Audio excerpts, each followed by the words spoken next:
Bien, señores, es bien sabido, renunció el Papa ayer. Pero ¿cómo fue el papado de Benedicto XVI? Vemos el informe.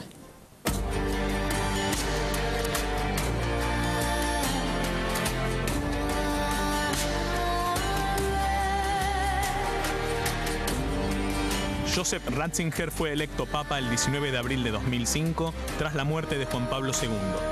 Tenía 78 años y sería nombrado como Benedicto XVI.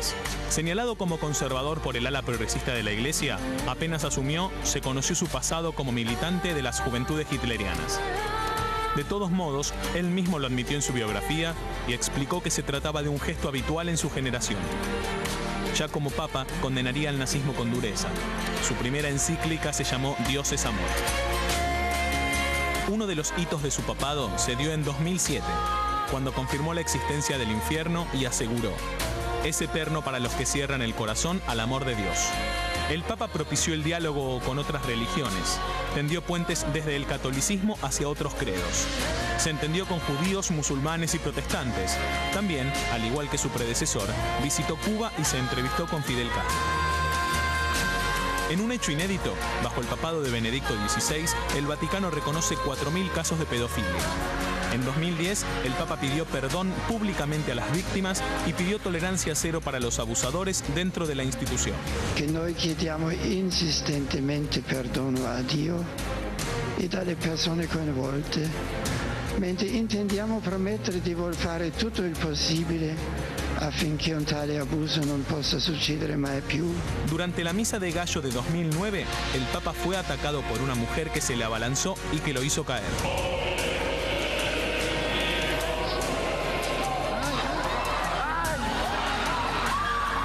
Uno de los mayores escándalos de su papado se dio con el llamado Batilix. El mayordomo papal, Paolo Gabriele, llamado Paoletto, robó y difundió documentos privados de Benedicto XVI, quien lo quería como a un hijo. Fue condenado por la justicia a 18 meses de prisión, pero obtuvo el perdón del pontífice. El Papa también se mostró amigo de la tecnología, al punto tal de que inauguró una cuenta de Twitter llamada @pontifex, desde la cual transmitió su mensaje para todo el mundo.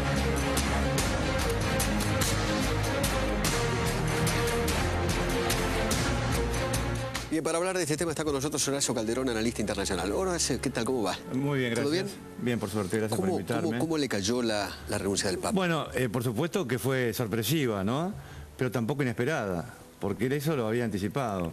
Yo viví prácticamente con curas durante 3 años, de 2003 al 2005 en Europa, en Italia, justamente en la sede episcopal de la cual él fue obispo subvicario, ¿no? Que es un título más bien honorífico.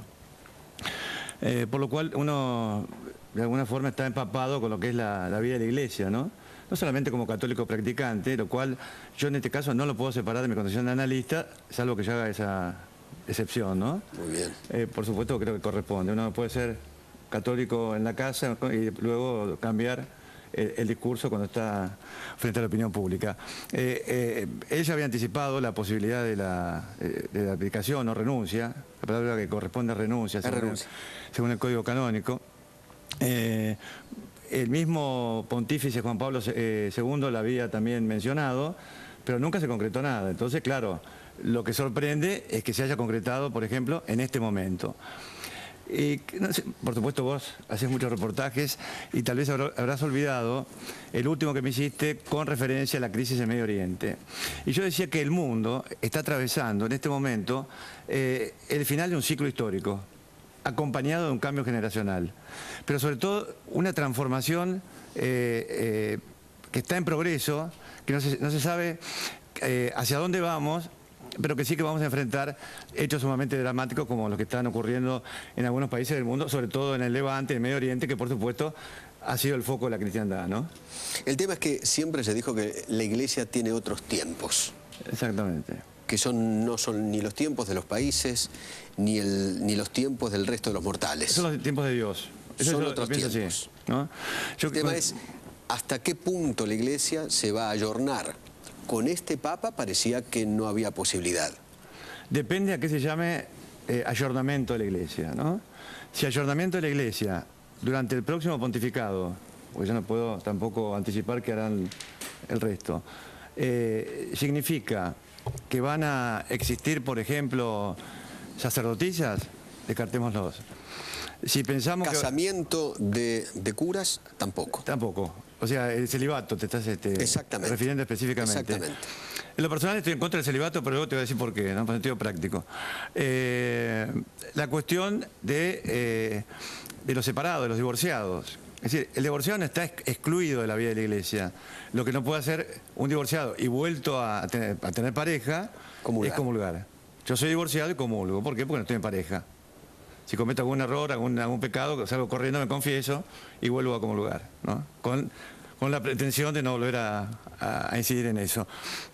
No va a haber, creo yo, cambios en este aspecto. Ni en el tema del aborto, ni en el tema del En el tema del aborto mucho gay. menos, porque el aborto, para mi punto de vista, es un crimen al niño por nacer, les guste, a algunos no nos guste. Exacto. Yo respeto los dramas y las posiciones de las mujeres que realmente han abortado o que tienen problemas. ¿Qué iglesia, Horacio, cree que viene o qué tipo de papa viene a partir de ahora? Yo pienso que va a ser un papa, tendría que ser, lógicamente, un papa mucho más joven que Benedicto XVI, ¿no es cierto? Yo no arriesgo nombres, tampoco creo en los nombres. Pero de 60 y pico, entre 60 y 70 años. Que pueda tener por lo menos varios años de pontificado por delante sin los problemas de salud de este papa, que además ha renunciado por eso.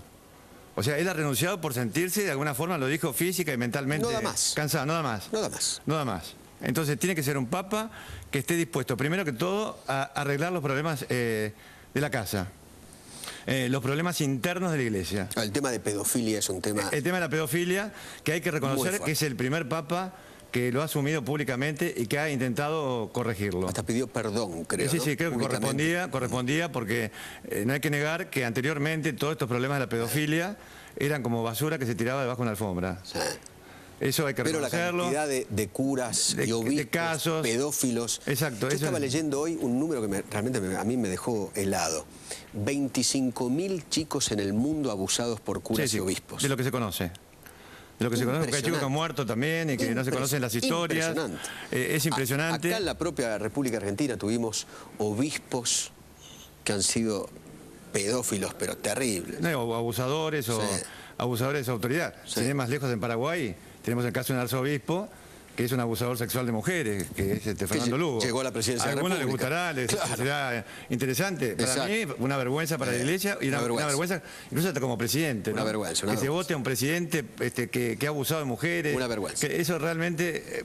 Entonces, esto desideologizando la cuestión de estos temas, ¿no? Y también la cuestión de estas uniones igualitarias de personas del mismo sexo, que se olviden que la iglesia vaya directamente a aprobarlo, ¿no? O sea, o que deje de considerar eso un pecado, cuando para la iglesia también es un pecado incluso la actividad sexual entre personas digamos, de distinto sexo, heterosexual, fuera de matrimonio. O sea, ¿usted no cree que a partir de ahora va a venir un papa más progresista, digamos? Yo creo que no. Creo que por lo menos mucho acá en la República Argentina, la Iglesia Católica Argentina se divide entre progresistas y conservadores. Y conservadores, lo que vos te decís, hay estas divisiones, ¿no es cierto? Pero la Iglesia siempre ha tenido distintas escuelas. Vos aludís mucho siempre a Santo Tomás de Aquino, a San Agustín, o sea, conocés bastante bien el tema, lees muchísimo, veo, por lo que estás diciendo, perdón por el tuteo. Y realmente hay una división. Pero yo aprendí algo cuando viví con los curas en Europa, ¿no? Y yo iba a veces, así invitado paracaidista, a reuniones del clero. Entonces me ha tocado almorzar con por ejemplo, con un director, un rector de un seminario progresista y con rectores de seminarios que no eran progresistas, llamémosle conservadores. No importa si eran de qué congregación, no vamos a nombrar a ninguna. Y el rector de los seminarios progresistas reconocían que no tienen vocaciones. O sea que a lo único que han conducido los progresistas es al naufragio de sus propias posiciones dentro de la iglesia. Han quedado como fuera de la iglesia, como una externa, no como una interna dentro de la iglesia, ¿no? Esto es lo que yo veo. Y dentro de los cambios que hay sinceramente una influencia muy fuerte de un pensador que se llama Karl Rahner, ¿no? Que para mí ha sido nefasto en este caso asumo mi posición, porque ha ido erosionando lo que es el continente de la fe dentro de la Iglesia Católica, ¿no? Durante los últimos tiempos, sus discípulos, por supuesto, porque él ya murió. Bien. Horacio, muchísimas gracias. Faltaba más. Gracias por venir. Por favor. Horacio Calderón. Señores, estamos con Javier Torrente. Empezó a llover. Sí, Eduardo, en algunos sectores del norte del Gran Buenos Aires, como así también del sur.